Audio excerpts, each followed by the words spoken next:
When we are called to do an experiment, sometimes it's a very short lead time. We get a 12-hour call and we're in. My advisor and I, we have to work together. He's talking to the astronauts, I'm talking to the cadre, and so it's really difficult to take it all in. Very nice, very good. Try not to break them up, but that's a very good disturbance. And now back and forth the opposite direction. What's funny is I forget who I'm talking to sometimes. I'll have conversations where it's like, oh yeah, we had an experiment yesterday, it was on the space station, we were talking to the astronaut, Doug, and it's so casual. And it's like, most people are like, what do you do?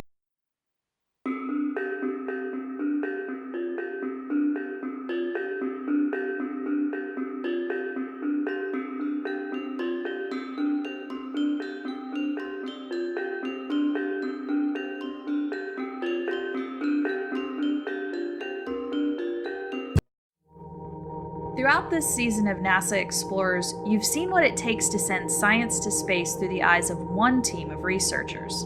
But they aren't the only ones.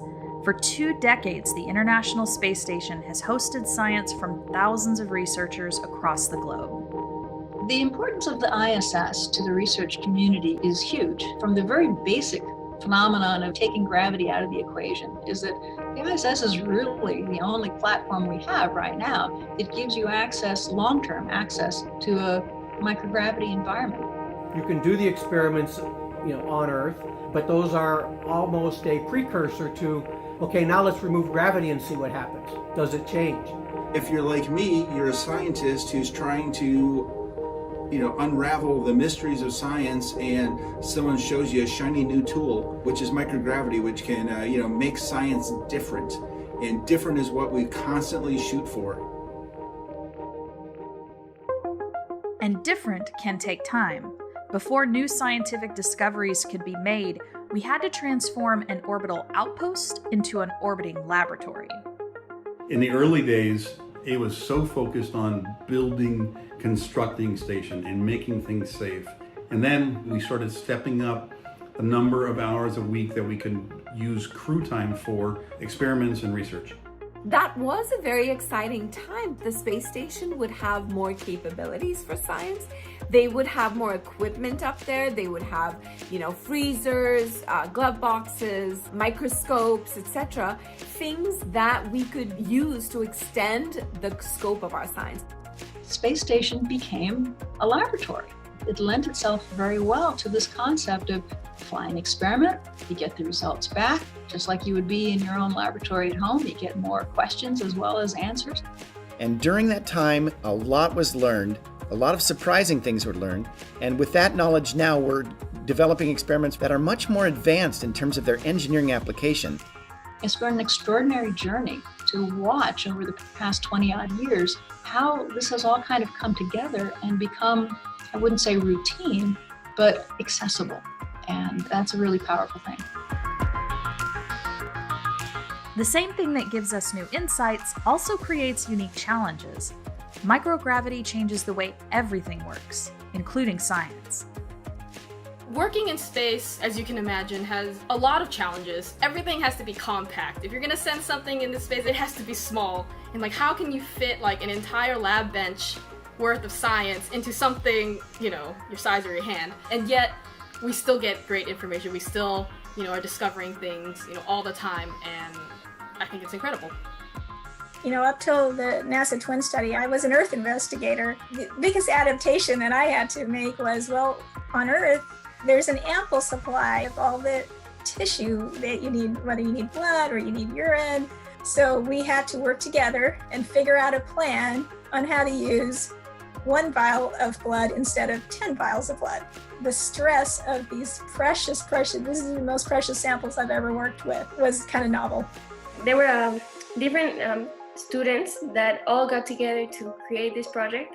It was really stressing on every review because, of course, you're they're gonna say everything's wrong and they're gonna blame it on me or whatever. We knew that it would be difficult, but everybody that jumped into the project pulled through, and at the end, we achieved a successful mission. So I think that's awesome. What we've learned from more than 3,000 space station experiments is helping us back here on Earth and on our quest farther into space, to the Moon and Mars. These experiments are aiding drug development to fight diseases like Alzheimer's and Parkinson's. We've learned about combating bone and muscle loss, which could assist people suffering from osteoporosis. We've tested how to grow plants in microgravity, a critical component for feeding future space explorers. None of this would have been possible without the astronauts, the humans living and working aboard the International Space Station. Having the astronauts there to help us was a critical part of being able to do more complicated science, to get higher science yield out of the science that you were doing. They were incredible as people who were there to troubleshoot your experiment should you need anything. You can never replace a set of human hands. I don't care if it's on station, on the moon, on Mars. There's just something that people can adaptively do that you'll never get a machine to do. You can collect a lot of data with robotic sensors, but there is still a very big role for humans to play in being able to make on-the-fly decisions. Yeah, that has a little bit of a bubble on the end. Do you want me to force that out? If it's possible, if you think you can do it with the tip, yeah, we would appreciate that. At this point forward, this is our DNA to sequence, so the most we can retain, the better.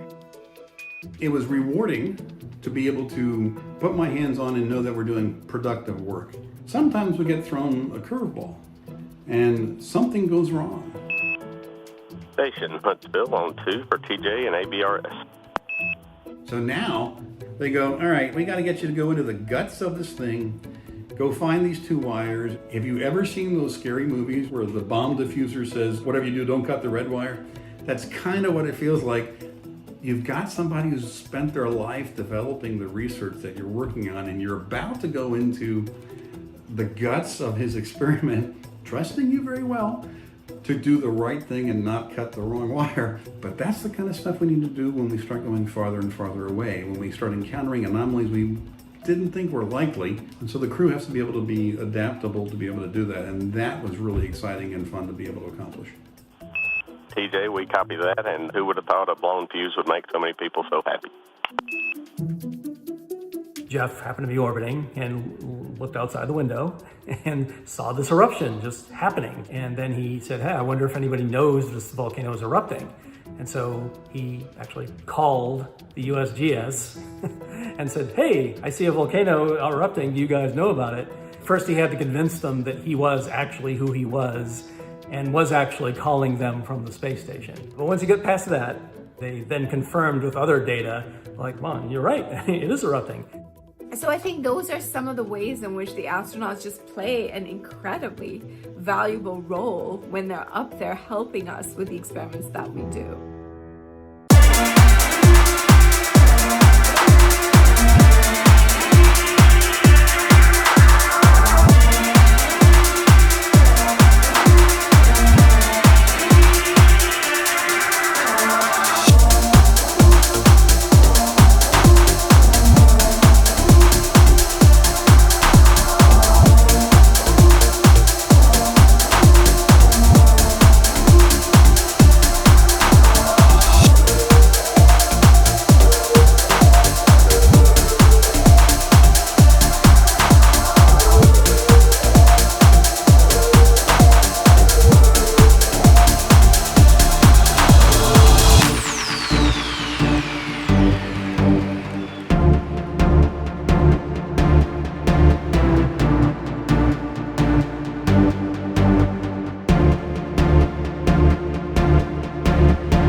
We'll learn more and more the farther and farther we go.